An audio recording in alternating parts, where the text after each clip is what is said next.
Story with Binaca. सुनिए कहानी Binaca की जुबानी। लीजिए, हाजिर है अकबर और बीरबल का किस्सा, बैल का दूध। एक दिन अकबर बादशाह को मजाक सूझी और उन्होंने बीरबल से कहा, बीरबल, मुझे बैल का दूध चाहिए। बीरबल भी कम नहीं थे। वे बोले, लाने का प्रयत्न करूंगा, लेकिन इस काम में 4-6 दिन लग जाएंगे। अकबर बोले, 4-6 दिन की जगह अगर 8-10 दिन भी लग जाएं तो कोई हर्ज नहीं, लेकिन हां, बैल का दूध जरूर मिलना चाहिए, क्योंकि मुझे एक मशहूर वैद्य ने दवा दी है जिसका इस्तेमाल बैल के दूध के साथ करना है। बीरबल अपने घर लौट आए और उन्होंने अपनी बेटी से परामर्श करके उससे कहा, बेटी, कल आधी रात को बादशाह के ठीक नीचे वाले घाट पर जाना और कपड़े पीट पीट कर धोना, और किसी के पूछने पर कारण किसी को कुछ मत बताना, और यदि बादशाह कुछ पूछें तो जो कुछ मैंने कहा है उन्हें वो सब बता देना। अगले दिन बीरबल की लड़की ने आधी रात को घर के कुछ मैले कुचैले कपड़े एक गठरी में बांधे और बादशाह के महल के ठीक नीचे वाले घाट पर जाकर उन कपड़ों को पानी में भिगो भिगो कर पत्थर पर पीटना शुरू कर दिया।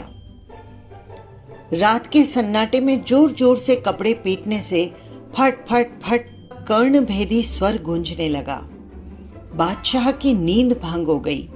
बड़ा क्रोध आया और उन्होंने पहरे वाले सिपाही को बुलाकर उसकी निंद्रा भंग करने वाले को पकड़ कर लाने का हुक्म दे डाला।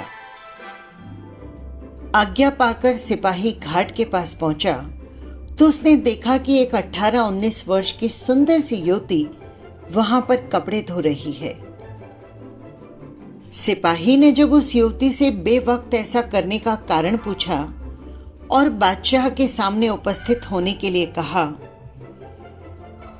पर युवती ने तो सिपाही की बात सुनकर भी अनसुनी कर दी और पहले के ही समान अपने काम में व्यस्त रही। सिपाही उसकी इस अवज्ञा से झुंझला उठा और बोला, आधी रात में कपड़े धोकर तुमने बादशाह की नींद खराब की है और अब उनकी आज्ञा की भी अवहेलना कर रही हो। ये उचित नहीं है।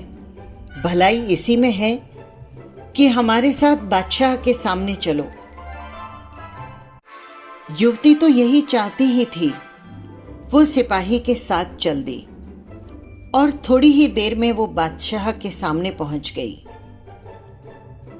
बादशाह आधी रात को इस परम सुंदरी को देखकर आश्चर्यचकित रह गए, लेकिन अपनी भाव मुद्रा छिपाकर नाराजगी प्रकट करते हुए बोले, लड़की, इतनी रात को कपड़े धोने की क्या वजह है? तुम कौन हो और कहां रहती हो? युवती ने घबराहट पूर्ण स्वर में उत्तर दिया, आली जहां, मैं लाचार होकर इतनी रात को यहां आई हूं। ये कहते कहते बादशाह के क्रुद्ध चेहरे को देखकर युवती का धैर्य जाता रहा। लड़खड़ाती हुई जुबान में वो आगे और भी कुछ कहना चाहती थी, लेकिन वो कह न सकी। बादशाह ने उसे विश्वास दिलाते हुए कहा, सच बात बता देने पर तुम दंड से मुक्त हो जाओगी। ये सुनकर लड़की ने कहना शुरू किया, आज सुबह ही मेरे पिताजी के लड़का हुआ है आलीजां। दिन भर तो मैं वहां कामों में उलझी रही। अब जरा सा विश्राम लेने का अवकाश मिला तो ख्याल आया कि कल साफ कपड़ों की जरूरत पड़ेगी, लेकिन घर में जगह न होने की वजह से मैं यहां पर कपड़े धोने चली आई। कल इन्हें काम में लाऊंगी। युवती का उत्तर सुनकर बादशाह और भी आश्चर्यचकित रह गए और बोले, तुम क्या बक रही हो? क्या पुरुष के भी कभी बच्चे उत्पन्न होते हैं? युवती ने उपयुक्त अवसर देखकर कहा, जब बैल का दूध मिलना संभव है तो पुरुष को बच्चा क्यों संभव नहीं हो सकता अलीजां?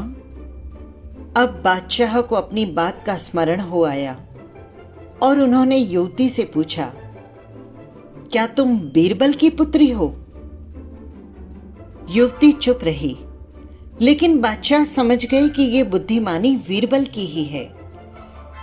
लेकिन प्रकट में वो बोले, तुम्हें ऐसा करने की सलाह किसने दी? युवती बोली, आलीजां, पिताजी की आज्ञा से ही मैंने ऐसा किया है।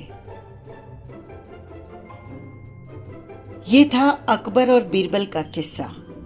इसी तरह हंसते मुस्कुराते रहिए। फिर मिलेंगे किसी नए कहानी या किस्से के साथ। नमस्कार।